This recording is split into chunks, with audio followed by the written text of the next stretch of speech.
n'est pas un livre de l'Ancien Testament, c'est un livre du Nouveau Testament. Donc il est beaucoup plus récent que nous. Il est beaucoup plus récent que notre époque.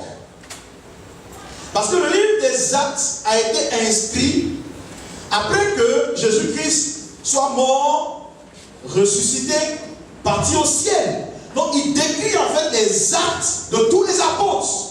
Et ce qui s'est passé de marquant, parce que le Saint-Esprit on était ici dans la dispensation du Saint-Esprit. Et donc tout ce qui se faisait, c'était parce que le Saint-Esprit initiait certaines actions. Imaginez-vous la puissance que Pierre manifeste devant la porte. Le paralytique se lève. La Bible dit l'homme de Pierre guérit les malades. La Bible dit que Pierre déposait son mouchoir sur beaucoup de personnes qui le touchaient et ils étaient guéris. Alléluia.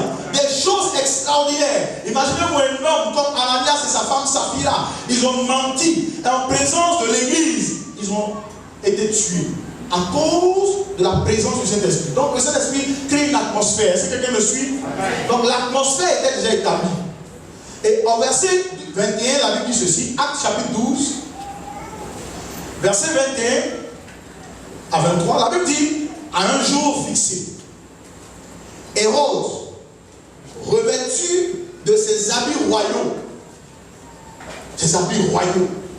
donc je veux que tu imagines, quand on parle d'un habit royal, imagine l'éclat, imagine le prestige, l'excellence. Imagine, donne-moi un mot, prête-moi un mot s'il te plaît. Comment? L'élégance. Donc Hérode était revêtu de ses habits royaux et assis sur son trône. Les haranguait publiquement, il parlait à la foule et la foule était dans l'extase. Au même instant, ici en fait quand la Bible dit il les haranguait publiquement, il se vantait de beaucoup de choses. Je suis Hérode, je peux te faire et te défaire. Puis il marche comme ça. La Bible dit au même instant, un ange du Seigneur le frappa parce qu'il n'avait pas donné gloire à Dieu. À cause de son orgueil. Vous savez, là, ce n'est pas un démon qui a apparu vers l'autre. Le démon a pris congé. C'est un ange de Dieu. Parce qu'il y a une seule chose que Dieu ne veut pas lutter avec un homme. C'est la gloire. Il y a une seule chose à laquelle Dieu s'oppose concernant les hommes. Tu peux demander tout. Tu peux avoir tout. Mais quand Dieu veut t'honorer, il faut lui reconnaître que c'est lui Dieu qui est au-dessus de toi. À partir du moment où tu veux compétir avec lui sur le territoire de gloire, il dit non, ça, je ne peux pas accepter. Je ne peux pas accepter. Et je ne supporte pas ça.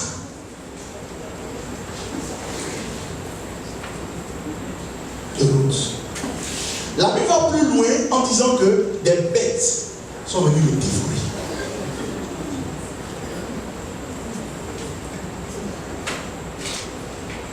Donc, Dieu résiste aux orgueilleux. Petit B, Dieu fait grâce aux hommes. Dieu fait grâce aux hommes. Parce qu'il dit, mais, il y a une opposition. Il dit, mais, je fais grâce aux hommes. Mais, dans le même passage de Jacques chapitre 4, verset 6, il dit, mais, il fait grâce aux hommes. De façon extraordinaire, mesdames et messieurs, Dieu accorde une aide, un impact immérité aux humbles. Aux hommes. Quand tu es humble, Dieu automatiquement vient t'accorder une aide, Dieu automatiquement vient t'accorder un impact, Dieu t'accorde une faveur, Dieu est avec toi. Parce qu'il estime qu'en toi il a décelé l'humilité. L'une des choses qui a permis à Jésus-Christ d'être revêtu d'un certain honneur et de la gloire, c'est parce que lui-même s'est rendu serviteur, il s'est rendu humble. Il pouvait dire non. Est-ce que je parle à quelqu'un ce matin? Alléluia. Je disais Alléluia. Si tu veux avoir un impact à l'église, dans ta famille, au travail, rabaisse-toi. Prends la forme d'un serviteur. c'est... Laisse-moi te dire.